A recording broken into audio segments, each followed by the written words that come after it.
In this clip, we're breaking down a heated CNN NewsNight debate, where Abby Phillip pushes back against a conservative panelist defending the GOP's attacks on Dr. Anthony Fauci. As the discussion gets tense, the debate raises a bigger question. Is this about real accountability, or is Fauci being used as a political scapegoat? The Security Committee voted to hold Dr. Anthony Fauci in contempt of Congress, and it's because, you'll remember, Fauci pleaded the fifth more than 100 times during a hearing on COVID last week. Today, Senator Paul said that he plans to bypass a full Senate vote and send the recommendation directly to the higher-ups at the DOJ. There is some precedent for doing it that way, and it still may be done that way. But for now, we will hand carry this over to the Attorney General. We will hand carry this to the District Court here in Columbia, and we will, as a committee, we have voted the majority to refer this, so that will be accomplished today.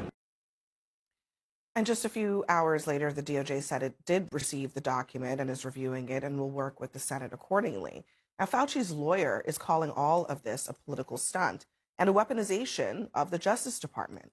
Meanwhile, Trump, who once awarded Fauci a presidential commendation for his work on Operation Warp Speed, had this to say about today's decision. They prosecuted Peter Navarro and they prosecuted Steve Bannon, two very decent people, over something that essentially was never prosecuted before. So when you see that happen, you sort of say maybe he should. What he did is far more serious than a lot of crimes, frankly. This continues some degree of political theater, and now actually it goes to Jeanine Pirro in the U.S. District of Washington to decide whether or not she's going to charge him. And guess what do you think is going to happen there? Yeah, I mean, what do you think is going to happen there? Well, she's on thin ice because of what just happened with the reflecting pool.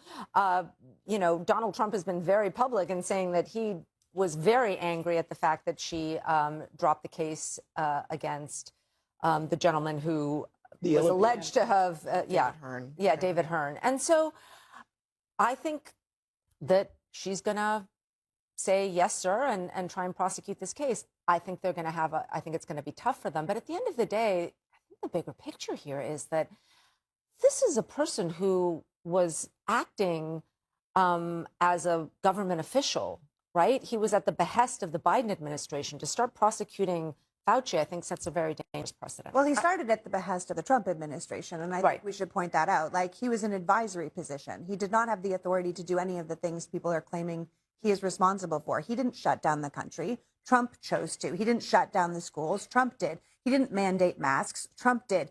So he's being used as a scapegoat to distract from everything, from the war, from the diarrhea lettuce, from the cost of everything, from the decreasing health care, the Epstein files, whatever it is. He's being used right now. We're coming back to relitigate COVID.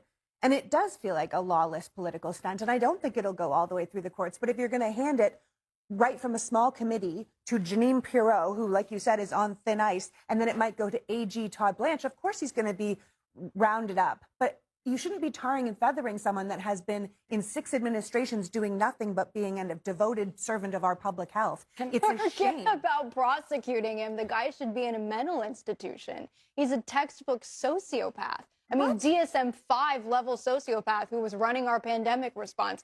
Low empathy, ability to inflict pain on innocence, narcissism. I mean, let me read the diary entries for you. Verbatim. At the height of the pandemic. Hold on, guys. At the height of the pandemic. Hold on, Caroline. This is March 2020. Caroline, let me just ask you. He's writing in his diary. Hold on. What are you talking about? Oh, are you suggesting that he should be in a mental institution for having an ego, which I'm close to that.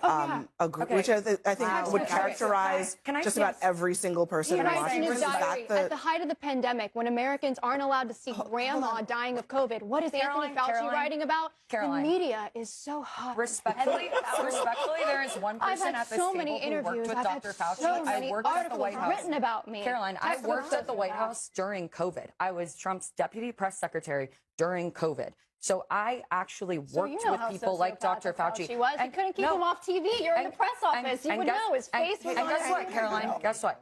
Of course, I will acknowledge, was it very frustrating working in the White House press office and him being on a magazine cover or doing an interview on TV where he's talking ill about the White House and its COVID response? Yes, that was annoying.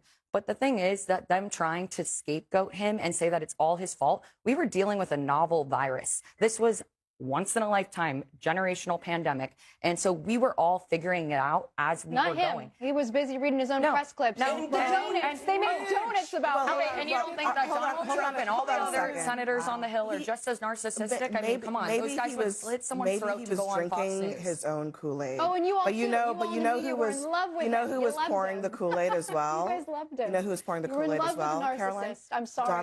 Donald Trump. Let's play the clips.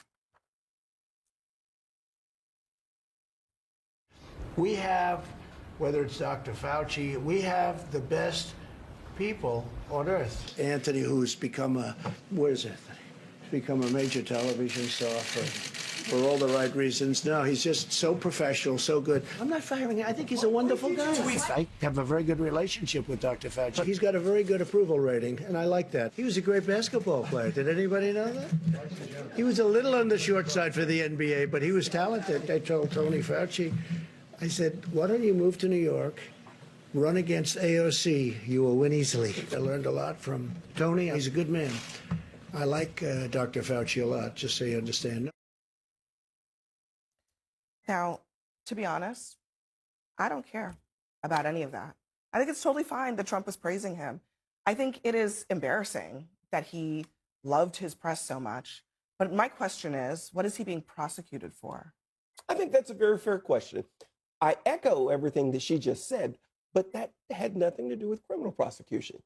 I believe that the Senate committee made a mistake, and that mistake was saying before the hearing that their intention was to call him and create some sort of perjury trap. One thing the Fifth Amendment stands for is you can't be forced to testify against yourself. And if someone tells you, show up here and there's going to be a perjury trap, you get to say you're going to protect yourself from the Fifth Amendment. There's only a small technical question that may get answered, and that is if he gave the statement that he gave before invoking the Fifth, did that statement inadvertently waive the Fifth? But with regard to this prosecution... but just really quickly on that point, he invoked the Fifth in response to individual questions. Are you not allowed to do that? You don't have to incriminate. Yes. Yeah, I know, but I'm saying to answer your own question about whether his opening statement that's invalidated an open question that the court may have to figure out. I'm asking you, the subsequent invoking of the Fifth, those seem to be all valid because they are in response to specific inquiries that he declined to answer. Well, the part of the problem with that is that this whole event was considered one event. It wasn't 15 separate events. But it was invoking one the Fifth event. doesn't have to be about any particular event. It has to be Actually, about, that's not the way courts have treated the Fifth Amendment. It is about incriminating yourself, period. That is not the way. He could have decided to answer some questions, but not others. If you're sitting on the stand and you start answering questions, and then you decide you're not going to answer questions by invoking the Fifth, and then you decide you will, you are considered to have waived it. But the question is, was the mere formality of a statement that waiver? That's a small technical question, and I really wonder if anybody would want to pursue that case just for that. And I think the larger question here is exactly that. Like, that is not a reason to prosecute Fauci. There are real questions about this pandemic. There are real questions about what happened there. A million people died, how they died. What can we learn from what happened there? And how can we protect ourselves and everyone during the next pandemic? But that's not what was going on in Congress. What was going on in that hearing was actually trying to entrap Fauci, as you said. They made it very clear that they told him. And so they could have, if they really wanted him to answer questions, they could have just said, we're giving you immunity. We are granting you immunity. You can answer all of our questions and we will not prosecute you. But they did not do that. Why? It's because they don't actually care about, it wasn't a fact-finding mission, it was a witch hunt, and they were trying to make him their scapegoat. And well, he is a witch. Let's not forget that. We disagree on that, but I will say that it is frustrating because but this is what's dangerous about politicizing public health. Because if we had serious people in office who actually wanted to improve public safety when it came to public health, in case, God forbid, we face another pandemic and we have to go through that again, and knock on wood, I really hope we don't. But if we did, they could have actually asked him serious questions about what we could have improved upon. But I know what we could have improved upon. How about I'll start with the fact that 8,000 U.S. service members were discharged from the military for not taking the vaccine. We'll start there with civil liberties. How do you manage to get $1 million in extra income and bonuses unrelated to your work? That's a question for the federal government, actually, because if it wasn't allowed, then it wasn't allowed. That's actually he's got a pardon now. That's actually a pretty easy question to answer. But he's got a pardon now. It's illegal, but he's got a pardon. I feel like you guys are just slandering someone that has helped us so much. So let's break this down. The biggest question is whether this was really about finding answers or simply creating a political target. Critics argue that if lawmakers wanted information from Fauci, they could have offered immunity and focused on learning from the pandemic. Instead, they believe the hearing was designed for confrontation and political headlines. The debate now is whether this is genuine accountability or just another political fight, with Fauci becoming the center of a much larger battle over COVID and government trust.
So let's break this down.